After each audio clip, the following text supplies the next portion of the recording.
Hey there! Did you know Baker's always gives you savings and rewards on top of our lower-than-low prices? And when you download the Baker's app, you'll enjoy over $500 in savings every week with digital coupons. And don't forget fuel points to help you save up to $1 per gallon at the pump.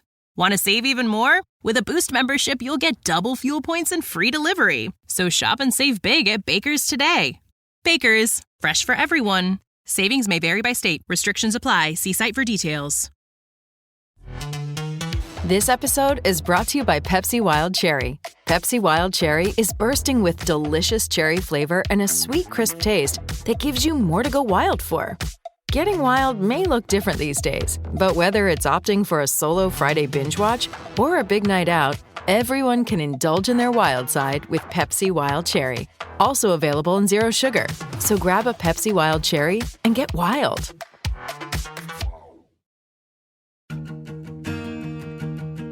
Hello, everybody, and welcome to this episode of Sports Legends of the Carolinas. I'm your host, Scott Fowler, sports columnist for the Charlotte Observer, where I've worked since 1994. And as always in this podcast, I'm traveling across the Carolinas, seeking out some of my very favorite sports legends and asking them to tell some of the stories behind their rise to iconic status. Now, for this episode of Season 3, we're in Hilton Head, South Carolina, and are delighted to be inside the home of basketball coaching legend Bobby Cremins. Bobby Cremins crisscrossed both Carolinas during his basketball journey. He played basketball under Frank McGuire at the University of South Carolina in the late 1960s. He became the head coach at Appalachian State in Boone, North Carolina at age 27. At the end of his career, he would coach at the College of Charleston. But in between those two jobs is where Cremins made his greatest mark nationally. Here's the finish. Williamson, no good. Georgia Tech takes the Sweet 16. Cremins coached Georgia Tech from 1981 to 2000 while winning multiple ACC championships, winning 3 ACC Coach of the Year honors, and taking the rambling wreck of Georgia Tech all the way to the Final Four in 1990. He now lives in Hilton Head, not too far from the beach, with his wife Carolyn. Cremins, now age 76, is surrounded in this comfortable house by memorabilia from his career. His pickleball paddles are stowed by the front door. Coach, welcome to the show. Thank you, Scott. Pleasure to be here. Charlotte's always been one of my favorite cities, and the Charlotte Observer is a great newspaper. Well, we really appreciate you giving us some time today. And let's start from the beginning. You've had an amazing life, but I'm not sure people all know how it began. So tell us sort of when and where and how you grew up. Well, the big thing growing up was I was a product of the New York schoolyard basketball. New York, I should just say the schoolyard. My parents were immigrants. They were Irish immigrants, and they came across the ocean, the Atlantic, and they landed in the Bronx, New York, with a lot of other immigrants and a lot of other their family members. And we wound up in the South Bronx. And Scott, in my apartment building, every day I come out of that building, right across the street was this huge schoolyard. It was part of an elementary school. But schoolyards were a very important part of the elementary schools, and it helped the school, but it also helped the neighborhood tremendously. And that schoolyard, we played games like stickball, softball, football, touch football, and there were 2 basketball goals in that schoolyard. And I gravitated to those basketball goals, and that's where I developed a passion. And I just fell in love with playing sports, but in particular, I fell in love playing basketball. And my parents, I was right across the street. It was a dangerous street I had to cross. It was a boulevard. But I just had to be home for dinner. And I finally got my own basketball. That was stolen about a month after I got it. But it all started for me right there in that schoolyard. My parents were devout Catholics. So I went to a Catholic grammar school called St. Athanasius that still exists today. Really? And they had a basketball team. And I tried out for that basketball team. I made it. And all of a sudden, I fell in love again with being part of a team. back in those days in New York, they gave scholarships at the Catholic high schools. A good example would be Lou Alcindor. Sure. He didn't have to try out, but he got a scholarship to Power Memorial. And on Saturday mornings, they would have these tryouts. And my grammar school coach, Jack Lyons, told me about it, and he set it up where I would, go try out. And I went to a couple of different high schools. I went to Power, saw Lou Alcindor. You saw him at that time? Yep. Wow. He's a little bit older? Or is No, we same class. Same age. Okay. He was going into Power. And I tried out at Rice. And then I went up to All Hallows, up by Yankee Stadium. And I played well. I just played well. And the coach, next thing I know, he invited me back the next Saturday. And next thing I know, they called my house. And they told my mother that they're going to give me a full scholarship to come to All Hallows. She started crying. And so I went from a Catholic grammar school to a Catholic high school. I was going to go to a public high school. And so this was around 8th grade? Yeah, right. I was just finishing my 8th grade. So All Hallows was tough academically. I was a little bit over my head. I had some academic issues. But actually had to repeat one grade. And so so when my senior year came, it was my 5th year. And I couldn't play anymore. My eligibility was up. Okay. So the high school coach, he sent me to a scout in New York. And the scout was going to send me to a prep school. And so I went to Frederick Military Academy in Portsmouth, Virginia. Oh, wow. Yeah. And that was a big break for me, Scott. Yeah. And what happened there was really crazy. We had a game in Maryland. It was an afternoon game. It was on a Friday. And believe it or not, South Carolina was playing the University of Maryland that Friday night. And Coach Frank McGuire was in his hotel room, and he had a prospect at Bullis Prep that we were playing against. And so he decided with a friend to go over and just watch a little bit of the game in the afternoon, kill some time. And he went over to Bullis Prep, it's near Cole Fieldhouse. Okay. And so he saw me play by accident. Oh, it wasn't even on purpose. No, he was already at St. John's first. Oh, right. And then UNC, then the NBA where he coached Will Chamberlain. Oh, right. The 100-point game he was the coach. Yeah. And then he had a son who had Down syndrome, and Coach McGuire, he didn't like the NBA travel. He wanted his family to be settled. So the South Carolina job opened up, and then he went back and went coaching against his former assistant, Dean Smith, in the ACC. Right. But I played very well. And after the game, he came up to me and he said, I like the way you play. I want you to visit South Carolina. And I got really excited. And, one thing led to the other. I visited. And, of course, once he told me he would take me, that, was a dream come true for me. We'll be back right after this.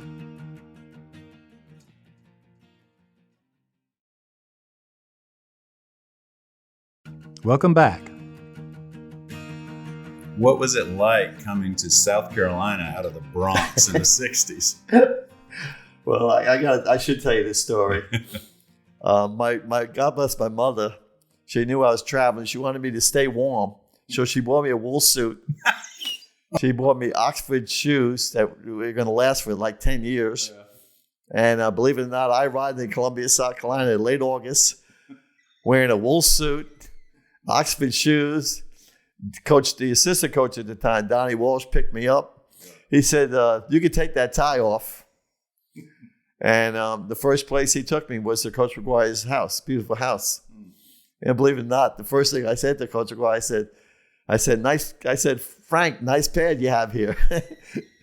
And Donnie Walsh immediately grabbed me and said, don't ever call Coach McGuire Frank.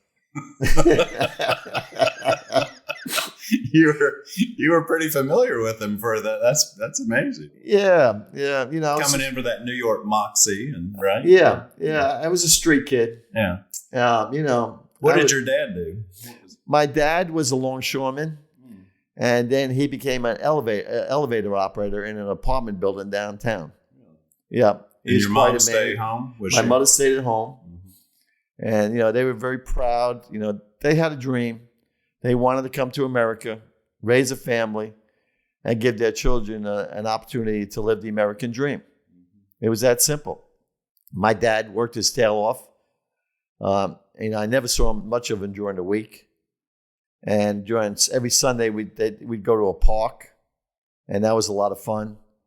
So I had 2 brothers and a sister. And so, we were a typical immigrant family and trying to make it in New York City, America. America was there, was very important to them. When they came over, were they like, in their 20s? Or yeah, and they were single. And they met at an Irish dance hall in New York City. They came over separately? Yes. And then my mother promised her mother that if they got married, they'd get married in Ireland. So they went back to County Kerry, Ireland, and got married there. And they came back to America and started a family. My father was a tough guy. A longshoreman's a tough job. The ships come in and they got to unload and load them.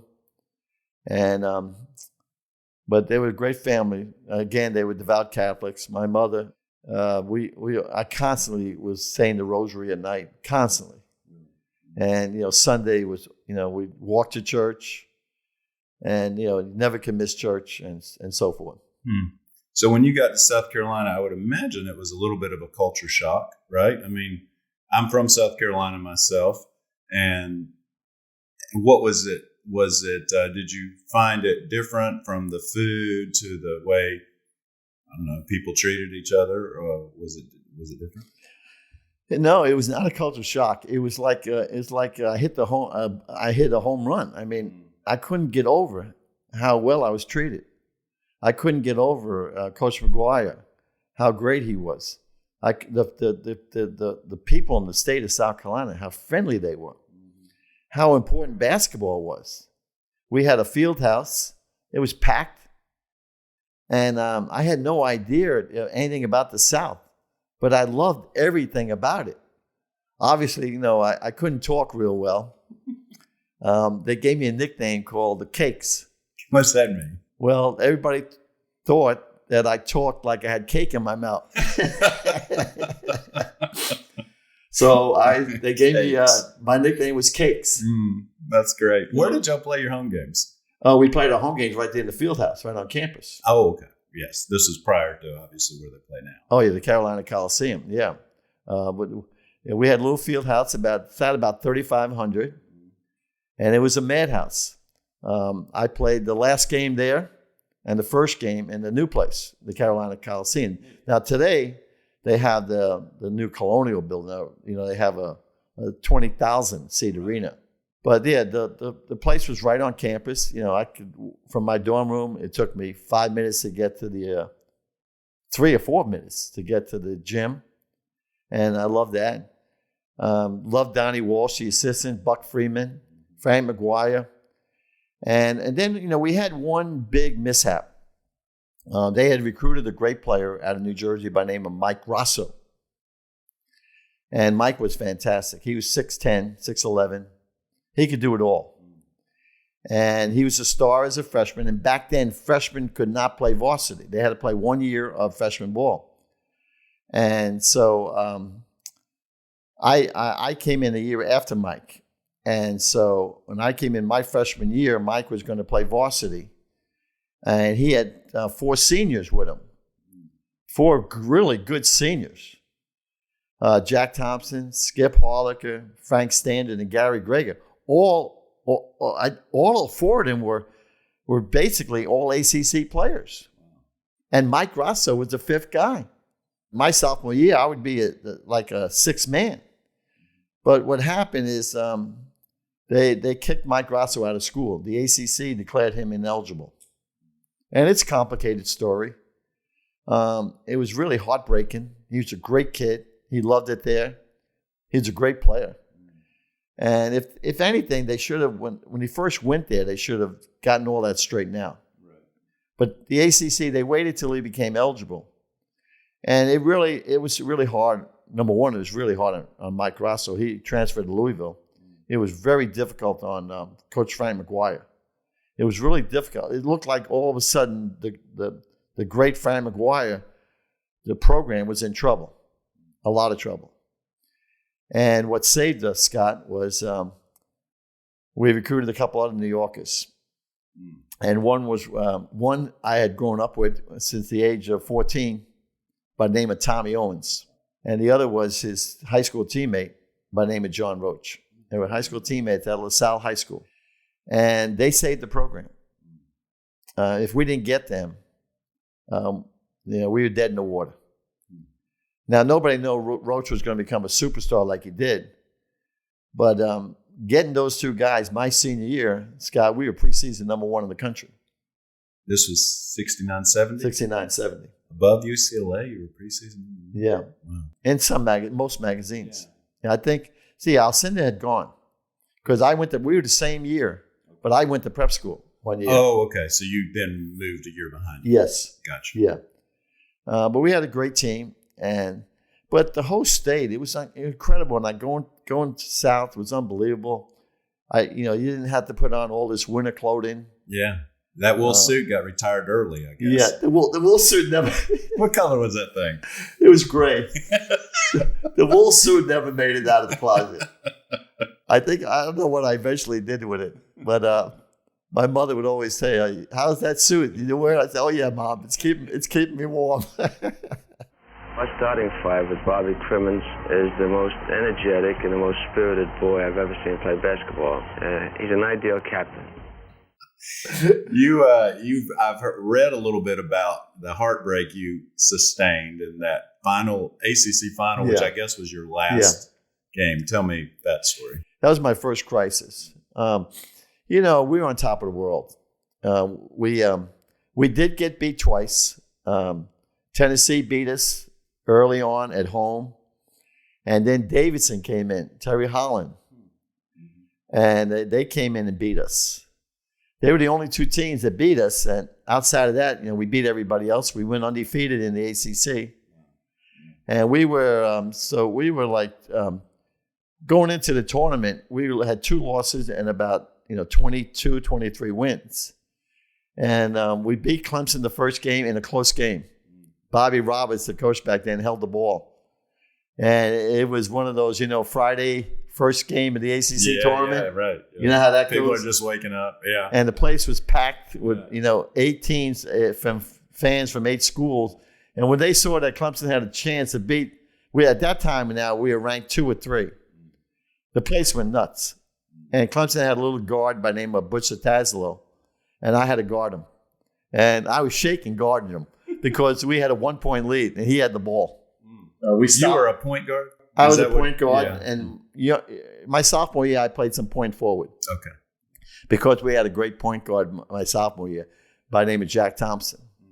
So anyway, we won the Clemson game. Then the second game, we easily were handling Wake Forest. And unfortunately, that's when the disaster struck with about 3 minutes to go in the game. We were up by at least 14, 15 points. And John Roach and I had a 2-on-1. And the Wake defender stuck his leg out and tripped John Roach. And he went down, and it was bad. I knew it was bad. So we went back to the hotel. I called a team meeting, and I assumed John was not going to play. And I told the team, we're going to win for John tomorrow night. We were playing NC State. Again, we went undefeated in the ACC. And so now we were 24-2. Going into that ACC championship game, ranked number 2 or 3 in the country. And so we went over to the Coliseum, Charlotte Coliseum, and play NC State. And Roach came, but he had his warm-up on. And so we went out to warm up. And while we were warming up, they shot him up in the locker room. And God bless him. He came out. And it's unfortunate. We went down right away. We went down like 4-0, 6-0. And Coach McGuire put him in. And, John, he played very courageously. We should have won the game. We were surprised he played. Long story short, the game went into double overtime and we lost. And as you well know, back then, only one team could go from the ACC to the NCAA Tournament. And Scott, you're not going to believe this, but Frank McGuire, with his connections, guess where the regional was that year? Columbia, South Carolina. Oh, no. On top of that, Scott, they made another rule.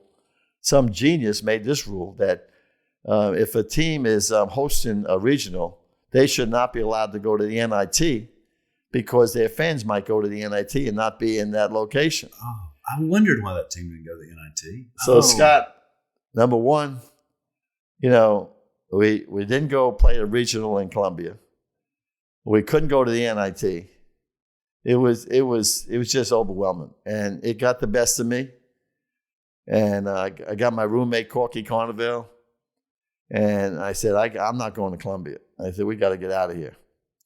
And we met a friend, and she took us to the mountains, and we stayed in the mountains for about a week. You disappear? I disappeared. You went what they call off the grid today? I went off the grid. In North Carolina? Like, did you go up to Boone? Or I went up to I think it was the Boone, Asheville area. Uh-huh. I didn't know eventually I'd go back there to coach. You just disappeared. I disappeared. You took that one really hard. That was your last game as a college player, right? And my last game as a college player. And Mm. But it took me hard. It took It took time. Coach McGuire, first time he was nice to me. The second time he said he's going to kill me if I don't get back here. So I eventually got back. Mm. Well, and so you went to move ahead a little bit. You then were an assistant for Coach McGuire.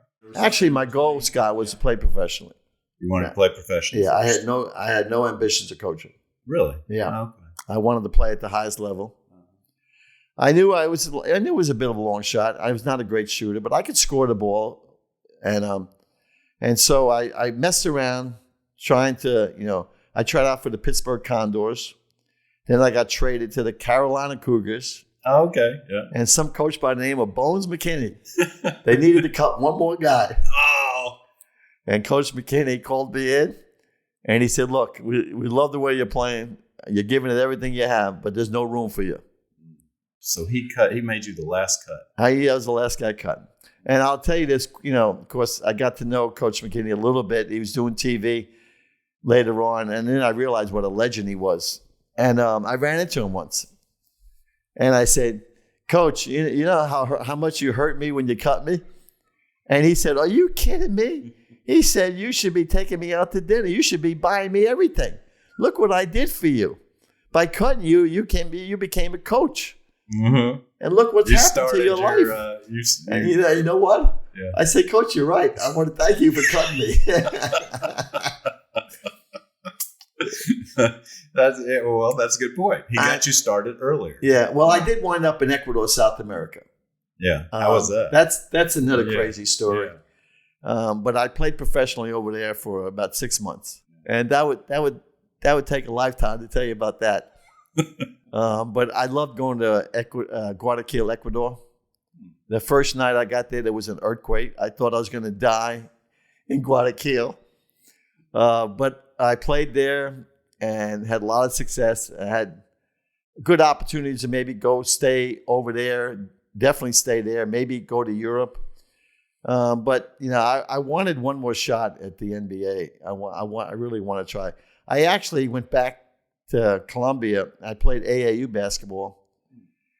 And back then, Scott, Olympic trials, they would take 2 AAU players with the great college players for the Olympic tryout. I didn't know that. And damn if I didn't get an invitation to go try out for the Olympics in 1972. I was an AAU player. I already tried out for the Cougars, the Condors.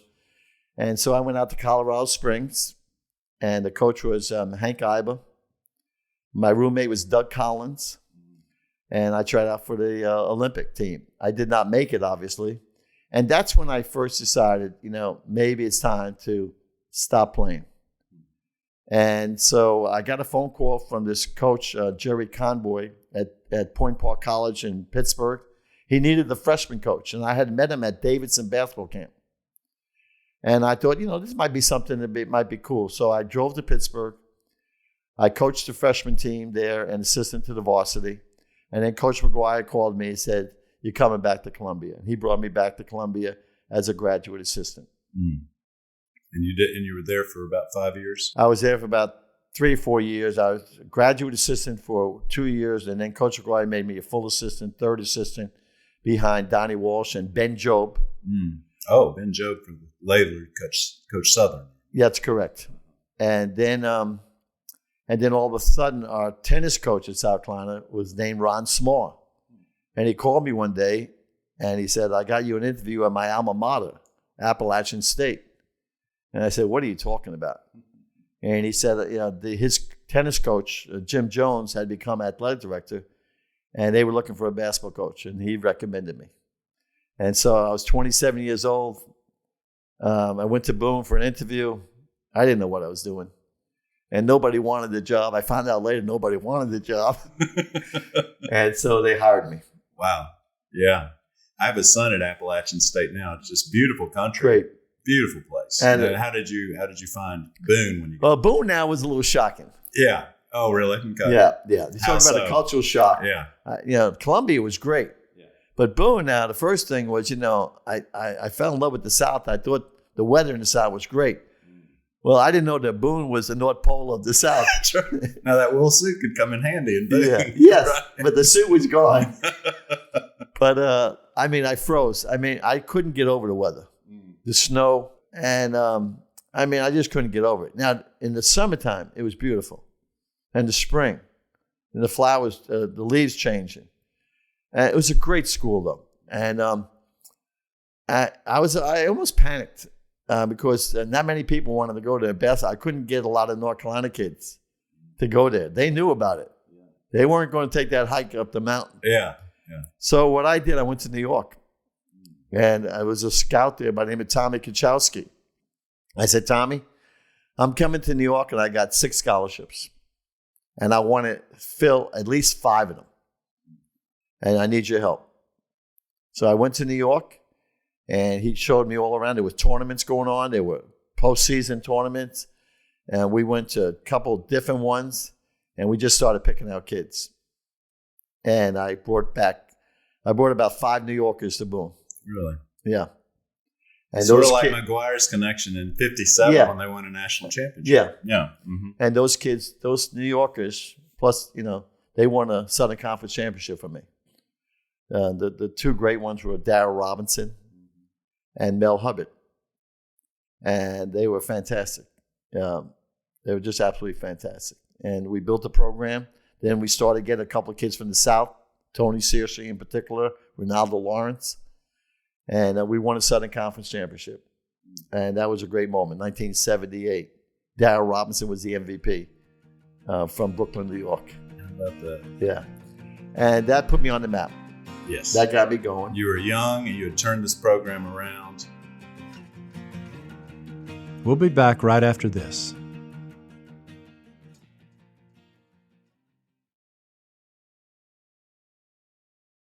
Welcome back.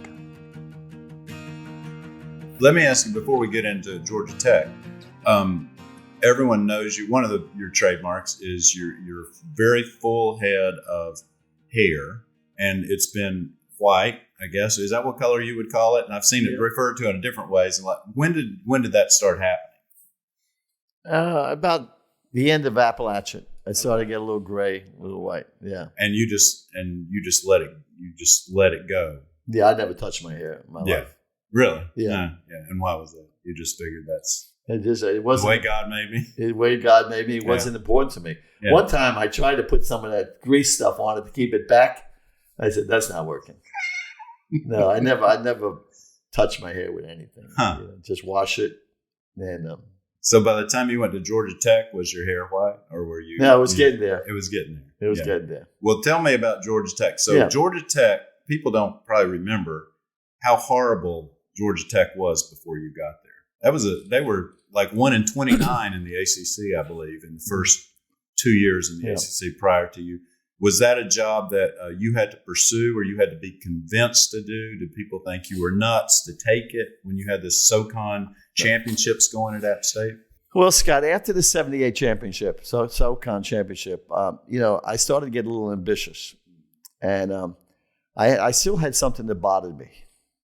And that was that loss to NC State in the ACC tournament. That bothered me. Really? It wasn't a nightmare, but it still was there. And I figured I could get some redemption here by going back into the ACC as a coach and winning an ACC championship as a coach that I lost as a player. And so the first year, 2 jobs opened up after 78, Duke and NC State. So I called both schools. I got after it a little bit. I called them. Yeah. And the NC State, the athletic director there, was very nice to me. Willis Casey, I believe his name was. Mm-hmm. He said, but we got a guy. And he actually is a New Yorker. And I said, who's that? He said, Jimmy Valvano. I said, well, he's pretty good. And then I called Tom Butters at Duke. And he said, yeah, Bobby, I've heard about you, but we got our coach. And I said, who are you getting? He said, we're going to get Mike Krzyzewski. I said, the guy from Army with a losing record? I said, Mr. Butters, that would be the worst decision you ever made. So I missed out on those 2 jobs. Oh, that's great. And then the following year, the Georgia Tech job opened up. Now, what hit me about Georgia Tech was one main thing. It was in the ACC. And ironically, the school it replaced in the ACC was South Carolina. So, but when I looked at Georgia Tech, Scott, all I saw was ACC, and a chance to get back at those guys. Yes, right. And so that was my greatest motivation. And then I did some research on the athletic director, Homer Rice. And I love the fact that he had been the athletic director at North Carolina. I love that fact. Dean Smith worked under him. He was a great football coach, but he was a great administrator. And he had vision. So the first time I met him, I loved his vision. And I felt like he would, give me the resources that I needed to compete in the. I thought he knew the ACC, and he knew what I was up against. So he was a big part of it too. And then a little bit like Appalachian, I didn't realize nobody wanted the job. Even though it was an ACC job, not many people wanted the job. Yeah. And about 2 or 3 people turned it down, and I thought I was out of it. And I was actually somewhere in North Carolina recruiting a kid for Appalachian when I got a phone call to call Coach Rice. No cell phones. And they wanted the phone message was call Rice immediately. And so I came out of a meeting and I called him and he said, Bobby, you're not out of this thing yet. You're still right there. And then, of course, I wound up getting the job. The ACC in the 80s, a legendary group of coaches, the 2 you just mentioned. I suppose at the time Dean Smith would have been kind of the yes, godfather. Absolutely. Yeah. What was that like? Well, all these guys. I mean, were y'all friends? Were you rivals? Were you, pitted against each other? Was it difficult? It was. I mean, there's no doubt about it. Coach Dean Smith was on top, and he was in the league by himself. Bobby Cremins will try to pull something out of the hat today. What a tough day to do it against Dean Smith, who has all the weapons. And everybody was after him. The second group was Coach Eisel, Coach Holland, Coach Caltesi. They didn't like Coach Smith. They didn't like him being on top. Yeah. And then there was the young guy. They called us the young guns, and that was Jimmy, Mike, and myself. Mm-hmm. Jimmy and Mike were 1 year ahead of me. They called us the young guns. So we had the young guns. We had the guys, a little established group, and then you had Coach Smith on top. Yes. And everybody was after Coach Smith. Now, Coach Smith and I had a common bond. We had a connection. I had played against his teams, obviously, but both our mentors were Coach Frank McGuire. He loved Coach McGuire. He loved Coach McGuire like I did. And for that reason, now he's a great competitor, but he was very loyal and respectful to Coach McGuire, which I loved. And so we had that common bond that even though we had to go against each other, we both had the Frank McGuire connection. I know you and Coach K became very close. Yeah. And still are? Is that right? Yeah. I mean, I don't like to bother Mike, but I'm really proud of him because I watched what he did from a personal standpoint. I saw him go through his crisis. I saw him get on top. I saw him get knocked down, and then I saw him come back with a vengeance. I saw Jimmy V win a national championship. That happened first. Yeah, right. That was the first shocking thing, was seeing Jimmy V do what he did. And, all of a sudden, these two guys that, were the young guns, they were doing unbelievable things. And I had to catch up a little bit. Yeah. But I was really proud of Jimmy. Jimmy, of course, is a remarkable story. Jimmy would come into the meetings and take over, and he had everybody laughing. Really? Yeah, he could bring people together with his storytelling. Dean Smith Dean Smith used to laugh most of the meeting. And you could walk into a meeting hating Jimmy Valvano, and you were going to laugh. I guarantee you. You were going to laugh in that meeting.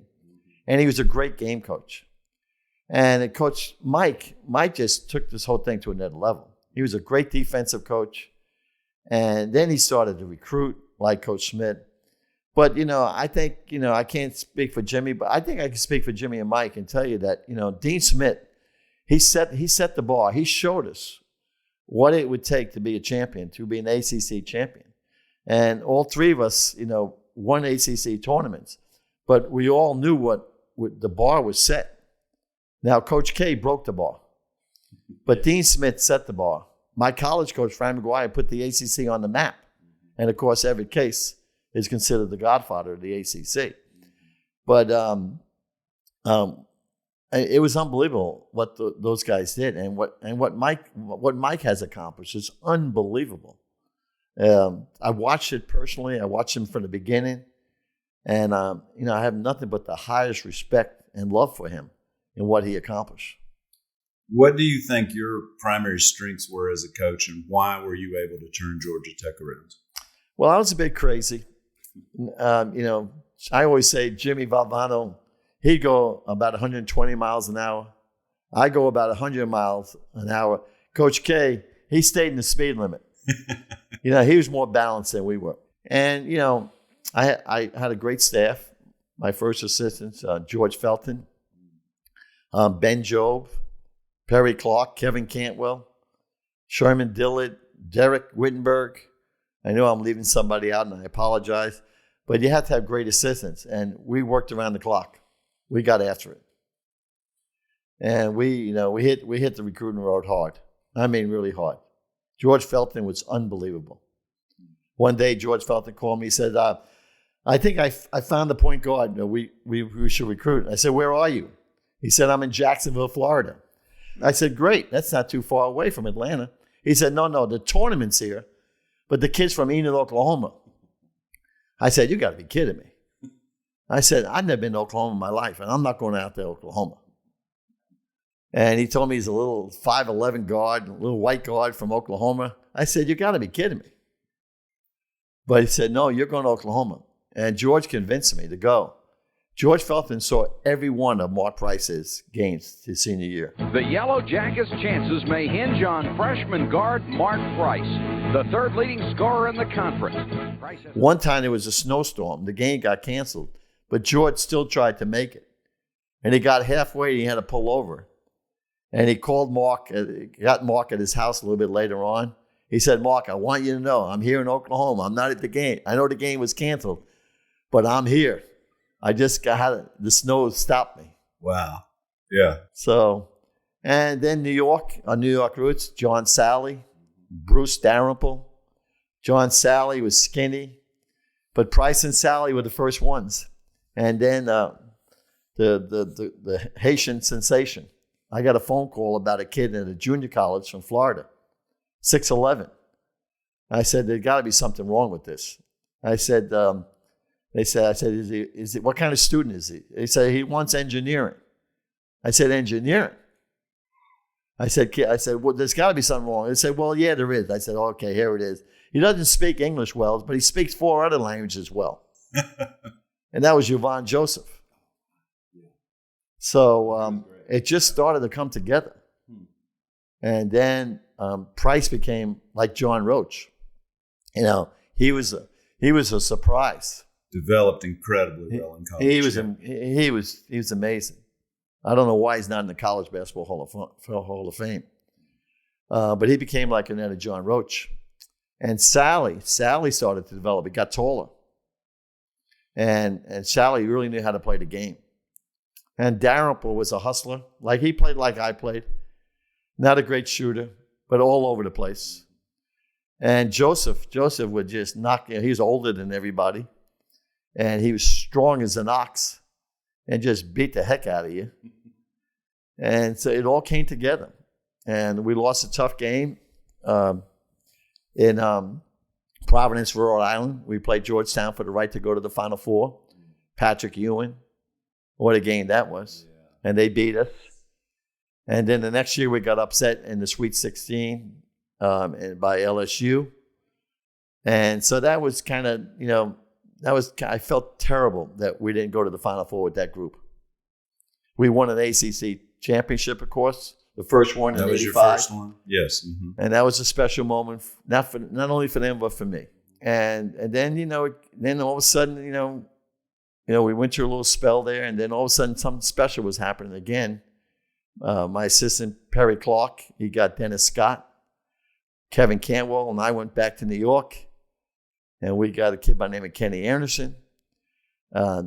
Locally, there was a star by the name of Brian Oliver, and right there in Atlanta.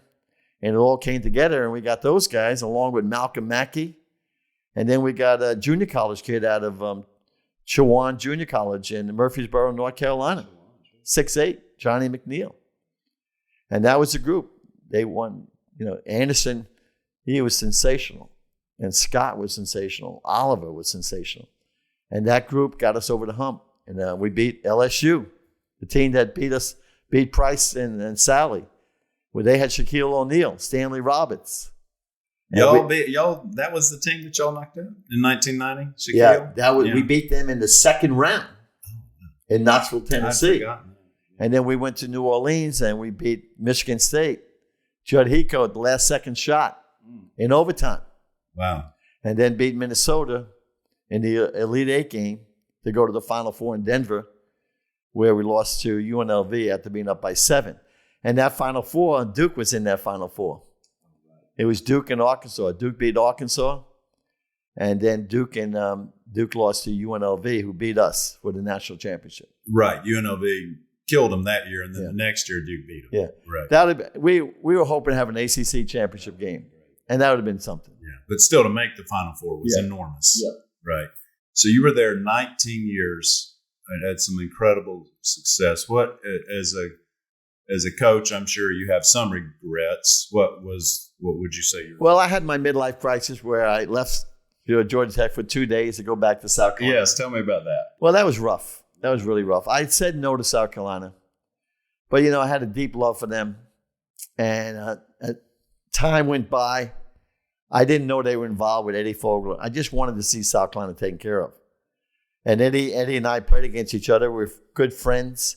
And then after I said no to Mike McGee, a week went by, and then I really hoping something would happen quickly. It didn't. And then I changed my mind. And I called Mike McGee and I said, I'll come. This is in 1993 for those who don't remember. So you had just come off, I think, another ACC championship. Yeah. And then we lost in the first round. Yeah. And, it was really one of the worst decisions of my life because it had nothing to do with my alma mater. It had everything to do with me.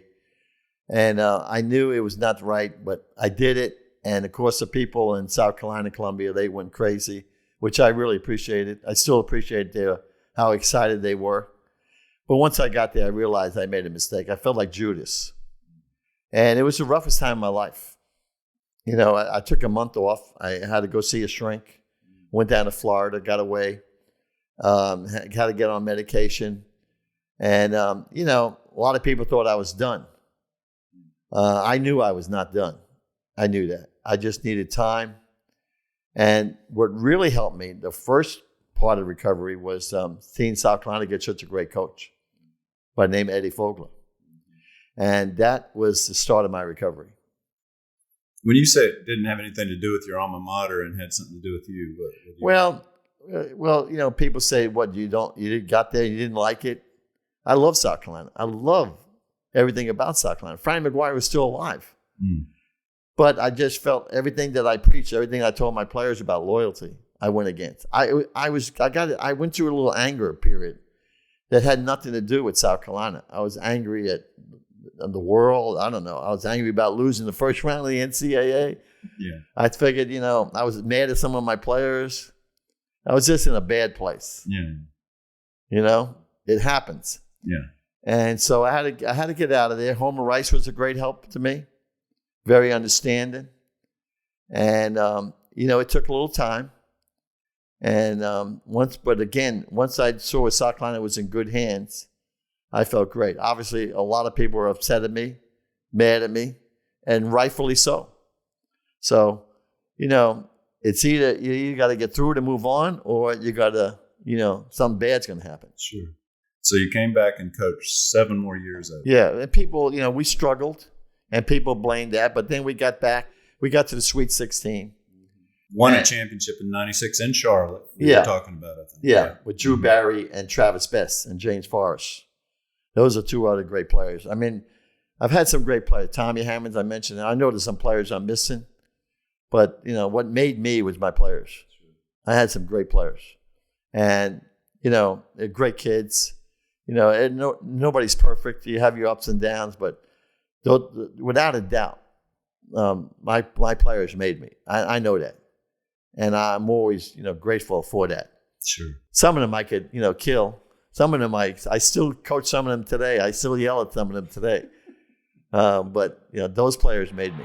For the first time since '85, Bobby Cremins' club makes the dance of 16. And what a game it was.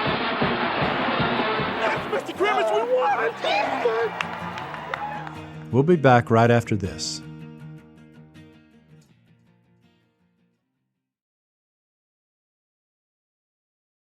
Welcome back. So you left Georgia Tech in 2000 and then didn't come back to coaching until 2006. Yeah. What sort of happened there? Yeah, I had a game plan. Homer Rice had retired, and I knew things were different, and I was struggling. The team was struggling. We came close. I'm actually, doing a book. During COVID, I wanted to keep my brain moving. So, and as I write this book, I realized that even though it's those last few years that I was at Georgia Tech, we came close to getting over the hump. We missed the NCAA one year by 1 game. The next year by 2 games. We went to the NIT.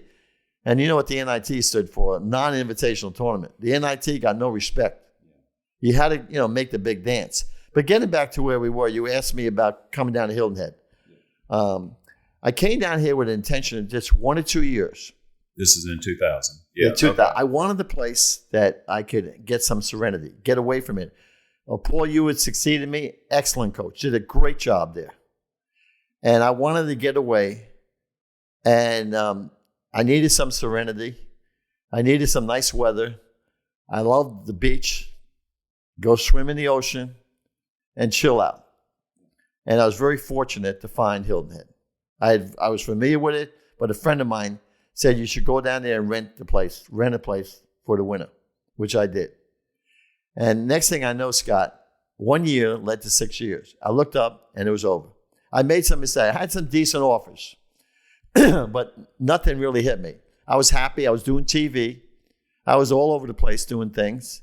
I had a great life. I was playing tennis, playing golf, enjoying life. And I didn't realize how quickly it went by.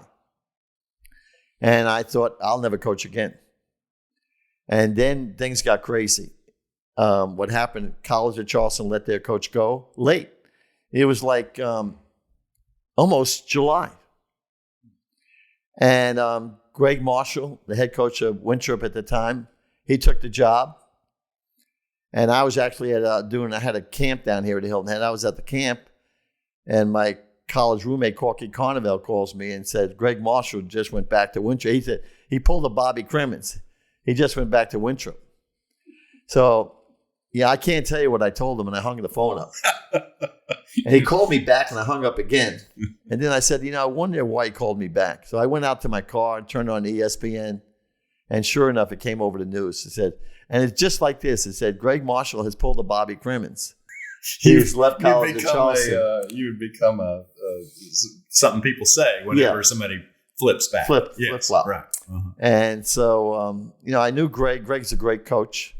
And but it's ironic that some coach did a flip flop to get me back in coaching. It really is, yes. So I took the College of Charleston job, and that was great, Scott. I bet it was. Yeah, I remember watching you some of that. You looked like you were happy. Yeah, really, I loved it. I got a little sick at the end of my career. Yeah, what happened there? Yeah, just my body turned on me, and we had a tough injury. We had a tough loss.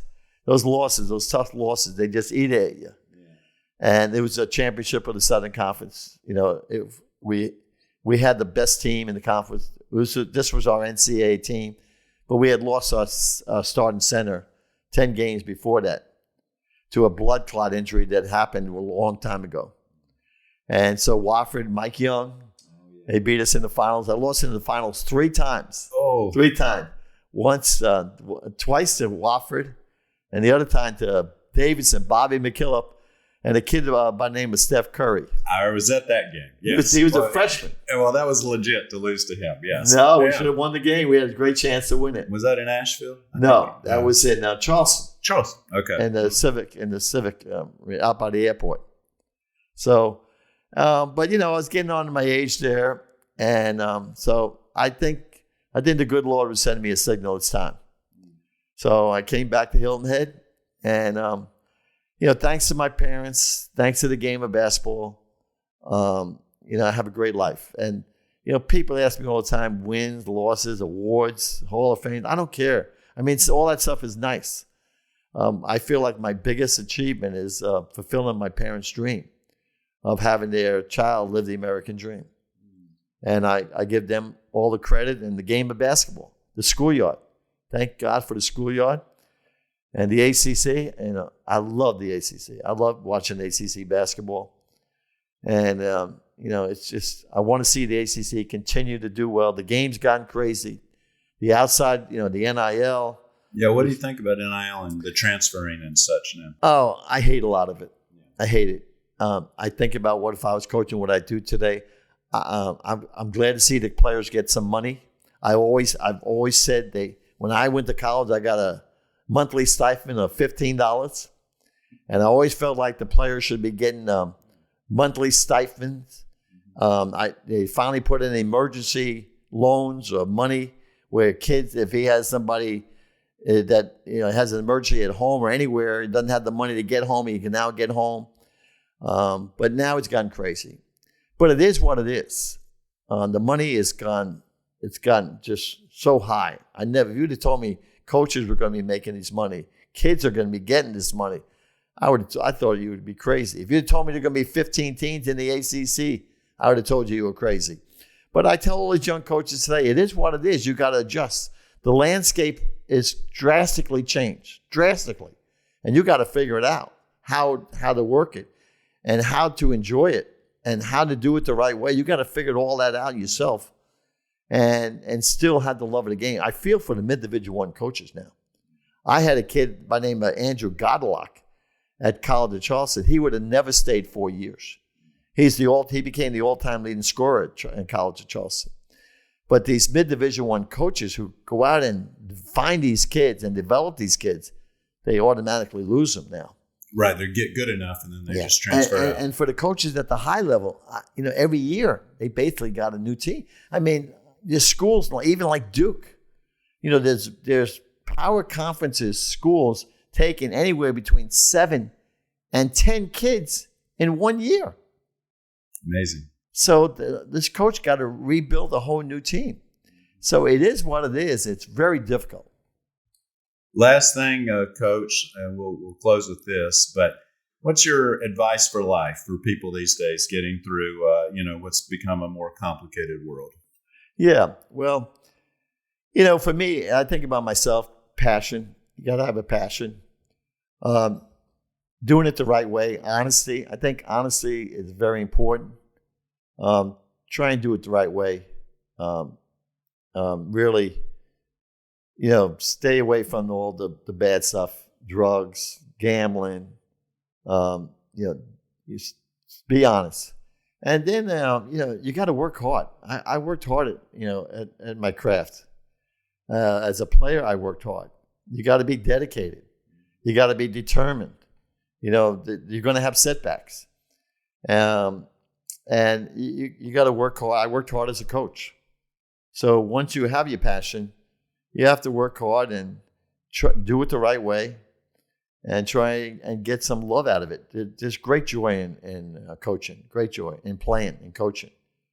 When you see your last second shot, when you see a team win. I mean, I watch games all the time, and just a normal game, and to see the joy after the game when teams win and they fight so hard and they come back and win the game. The joy is unbelievable. And then, of course, there's nothing like March Madness. Of all this landscape craziness, if somebody threatens to take away March Madness, I'm going to go after them. I'm going to publicly speak out against that person. I don't want to hear about it. March Madness is what makes our game. There's nothing like it to give the underdog an opportunity to compete with the big guys. The Final Four, I go to every Final Four. Really? Yeah. I think I've been a member of NABC for 52 years now. My wife goes with me. Nice. And to see the joy, I don't want anybody to take away that joy because they make a lot of money too. Don't forget that part. But when they start talking about breaking this into power divisions and this and that, I'll regret to whoever that person is that tries to take away March Madness. That's one thing that has to remain right there. Give these kids an opportunity to win a national championship and continue to make. Football finally got smart, yes. And they followed. Football was always smarter than basketball. But I always said, why don't they have more teams? Or why don't they have like a March Madness in football? And now they finally get it. And it's going to be unbelievable. It's going to be exciting. And it's going to be great when you all of a sudden, it might take several years, you're going to find an Appalachian State. Yes. You're going to find them in the playoffs. And you might see them make a run. Right. That's exactly. Very well put. Well, that's Coach Bobby Cremins. I'm Scott Fowler. Thank you for joining Sports Legends of the Carolinas. Thanks so much for listening to Sports Legends of the Carolinas, a production of the Charlotte Observer. This show is produced by Lume Ali Sally, Jeff Seiner, and Cotta Stevens. The sports editor of the Charlotte Observer is Lydia Craver, and the executive editor is Raina Cash. Remember, you'll find much more about this interview and about all of our guests, including Steph Curry, Roy Williams, Dale Earnhardt Jr., and Don Staley, in our Sports Legends book. Order your copy now at sportslegendsbook.com. For lots more sports content and to continue supporting this kind of work, please visit charlotteobserver.com and consider a digital subscription. And connect with me on Twitter at Scott_Fowler or email at sfowler@charlotteobserver.com. See you next time.